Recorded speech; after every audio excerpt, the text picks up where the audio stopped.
Conference, public service has always been very important to me. My father was a teacher and my mother a probation officer, so I knew from an early age that a life serving others was something I wanted to do. So in 1996, I enlisted at Sandhurst, and from there I joined the Parachute Regiment and served in Kosovo, Northern Ireland and Sierra Leone. And like the rest of the world, I watched as on 9/11, the scarred New York skyline signalled the arrival of a new era. And so, in the Parachute Regiment, I led forces in the deserts and cities of Iraq and Afghanistan. And it was a belief in the value of public service that brought me into the army. And it was a belief in public service that kept me there through some very dark days. But it was also a belief in public service that took me to Yorkshire, where I was honoured to be elected as the Labour Member of Parliament for Barnsley Central.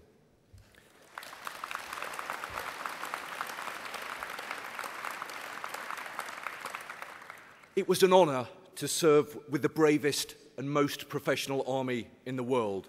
And in war, I saw our servicemen and women do the most extraordinary job in the most difficult of circumstances.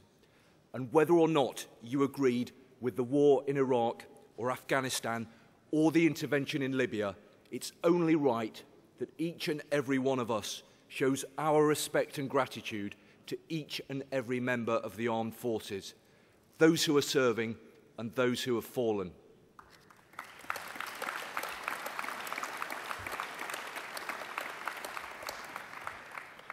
In office, Labour never forgot how much we owe those fighting on our behalf, but we also never forgot the families of our heroes, who for some, life as they knew it would never be the same again. It's vital that we continue to support the husbands and wives, the fathers and mothers, the sons and daughters of all our armed forces.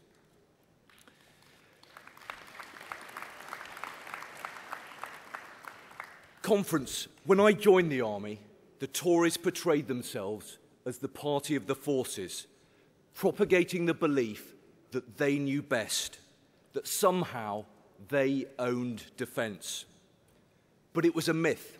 It simply wasn't true. And Conference, we need to dispel that myth. The Tories do not own defence. In fact, their vision on defence is wrong for Britain and wrong for Britain's role in the world.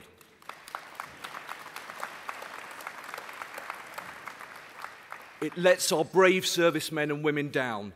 It lets us all down, because our armed forces are built on solid foundations, on public service, vocation and teamwork, on solidarity, unity and principle, and they believe in fighting together to secure a better future for all.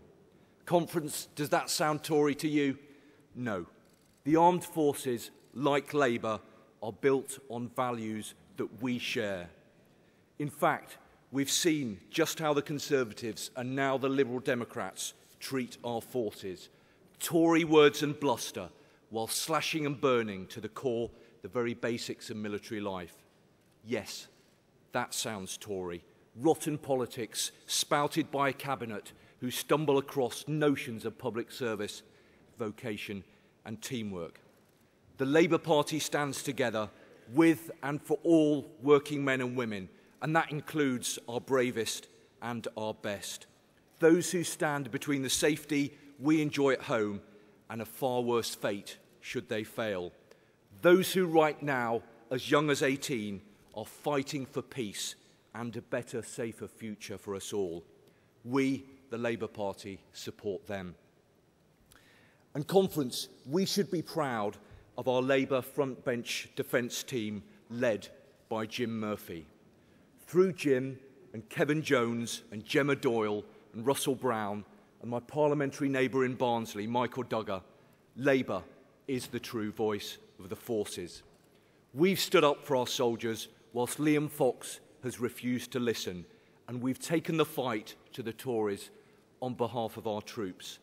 On the military covenant, on the strategic defence and security review, on slashing troop numbers to the lowest level in over 100 years, and on the notion that our brave men and women should be seen but not heard. Conference, Labour is their voice. So it is a privilege for me to introduce to you a man who has a vision for our forces and a man who plans to build on the successes of the previous year, notably in helping to enshrine the military covenant into law. So, Conference, it gives me great pleasure to introduce to you this morning the Shadow Secretary of State for Defence, Jim Murphy.